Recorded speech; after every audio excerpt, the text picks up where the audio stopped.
Fala, meus zagueiros, beleza? Felipe Beck aqui para falar um pouquinho de Botafogo, como toda semana. A gente chega para falar um pouco do Botafogo e essa semana foi bem movimentada, foi uma semana excelente. Logo na véspera de Natal ali, tivemos a notícia de que o Botafogo estava assinando um pré-contrato com um grupo americano, encabeçado pelo John Textor, que é um cara que é rei dos efeitos especiais em Hollywood, né? Tem 8 Oscars aí no seu plantel. Além disso, ele tem 18% do Crystal Palace, comprando mais agora, mas tem 18% do Crystal Palace da Inglaterra, da Premier League, e é um cara que ele já chegou empolgado com o Botafogo. Ele fez uma postagem há pouco, né, no seu Twitter, né, com a torcida do Botafogo, a comemoração da torcida do Botafogo, comparando a nossa torcida com a torcida do time que ele já é proprietário, que é o Crystal Palace, dizendo que são torcidas animadas e é disso que ele gosta, é isso que ele gosta de ver. E assim, ele também já começou bem assim com a torcida do Botafogo. Por quê? Porque travou a negociação do Kanu, né? Não deixou o Kanu ir pro Corinthians, pelo menos por enquanto. Essa negociação ela teria que ser benéfica ao Botafogo e pelo que a gente pôde apurar, ela não estava sendo tão benéfica assim para o Botafogo. Os jogadores que o Corinthians ofereceu não estavam no interesse da comissão técnica do Botafogo. Então, assim, brecar essa negociação foi um dos pontos positivos já dessa nova administração, vamos dizer assim, da empresa Botafogo, né, da SAF Botafogo. Uma outra coisa que a gente tem que deixar claro é que o chefe, né, o John Textor, ele já se empolgou com o Botafogo, colocou na bio dele lá do Twitter, né, Botafogo Believer, né, e ele também, né, se prestou a viabilizar, né, para o primeiro semestre do Botafogo algum aporte financeiro para ajudar a montar esse time que vai disputar ali o primeiro semestre, visto que o Botafogo não tem ainda o orçamento da Série A, né? Pelo menos não até o meio do ano. Então ele faria esse aporte financeiro aí para ajudar logo no princípio do ano, agora em janeiro. Vamos ver se isso vai acontecer, isso ainda é uma promessa, né? Vamos ver também uma outra coisa. Hoje foi concretizada a venda do Marcelo Benevenuto, né? Zagueiro, cria da base do Botafogo, mas que a torcida vinha criticando muito, né? Tanto que ele foi emprestado ao Fortaleza, ele jogou muito bem no Fortaleza, e então ele quis ficar no Fortaleza. Ele já era a vontade do atleta ficar no Fortaleza, e também o Botafogo não tinha o porquê segurar o atleta se fosse interessante para o Glorioso, né? Essa negociação.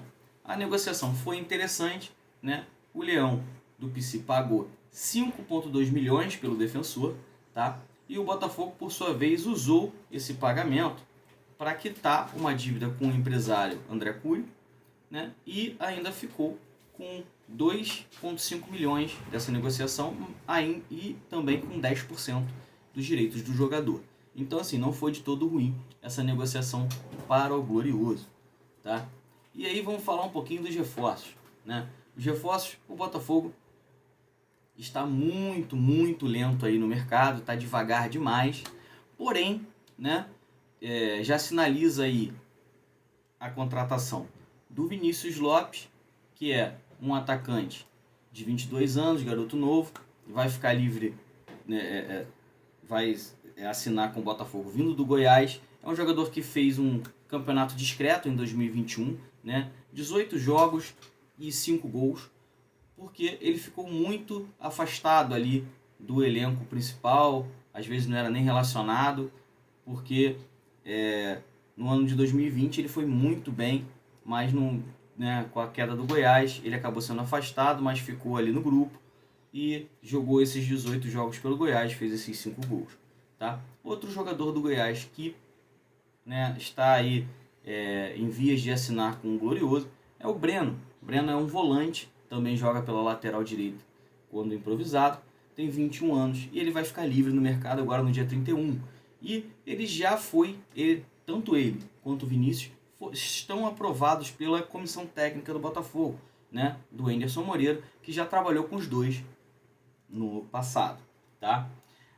Tem uma outra notícia, né, que saiu ainda agora nos veículos de imprensa, falando sobre o porta-voz, né, do Botafogo agora, em relação a essas negociações que o Botafogo está fazendo com essa nova empresa que está comprando o Botafogo, né? O advogado André Chame foi escolhido como esse porta-voz, né? E ele vai falar, sempre ele, né, vai ser o porta-voz, falando sobre os assuntos relacionados à SAF no Botafogo. Até que é para manter o discurso, né, uniforme, garantindo compliance aí, a governança entre os assuntos e para todo mundo ficar na mesma página. E ele será o porta-voz dessa negociação aí. Vai falar com a imprensa sobre ela também, enfim. O que é mais interessante é que o Botafogo, mesmo indo bem devagar ao mercado, não tendo feito nenhuma contratação ainda de peso para esse ano de 2022, a torcida está empolgada com o Botafogo 2022. Justamente porque a SAF está se concretizando, uma coisa que já vem desde 2019, mas sendo feita de uma forma profissional, de uma forma balizada, sem o desespero de ter que fazer de qualquer jeito, né?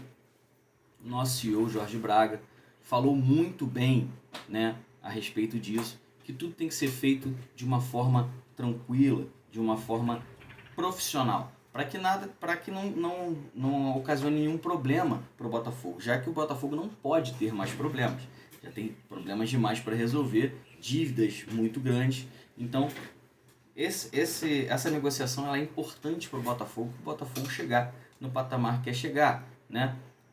Lembrando que os investimentos eles vão chegar, obviamente, vai ter uma divisão aí entre os investimentos de primeiro passo e aqueles investimentos mais para o futuro. Então é médio e longo prazo, nunca de curto prazo, né? Essas melhorias que vão vir por esses investimentos, mas é como toda empresa. A gente sabe que agora, como uma empresa, a gente vai estar mais organizado, vai segurar os salários, né, pagos corretamente. Isso é muito importante, isso vai ser muito importante. Então os jogadores vão deixar de querer trocar o Botafogo por outros times, justamente porque aqui eles vão ter segurança de receber o salário em dia, de estar sempre, né, tranquilos em relação aos vencimentos, que não é uma coisa que acontece com muita frequência. Aqui no Rio de Janeiro, infelizmente, o único que conseguiu, até o presente momento, se organizar e manter uma linha para conseguir pagar os jogadores em dia e tal, é o Flamengo. Então a gente teve que fazer essa modificação, ir para a SAF para conseguir, né, uma gestão profissional, onde vai manter os salários em dia, onde os jogadores vão parar de querer sair do clube, porque o que é mais importante aqui é a gente conseguir manter a base que a gente tem, né, pelo menos os 2 anos, e o Botafogo nunca consegue isso, está sempre aí desmontando os times, consegue um bom campeonato, vai metade do time embora, porque vende para outros clubes, porque esses jogadores usam o Botafogo como vitrine. O Botafogo vai deixar de ser vitrine e vai passar a ser um time onde os jogadores querem jogar, entendeu? Então assim, é muito importante. A gente tem a negociação com o Elkson aí rolando, o Elkson pediu valores muito mais altos do que a diretoria poderia pagá-lo nesse primeiro momento, porém, né, a gente sabe que com esse financiamento aí prévio, né, do grupo Eagle, ficaria muito mais fácil de viabilizar essa contratação do Elkson e aí ter um camisa 9.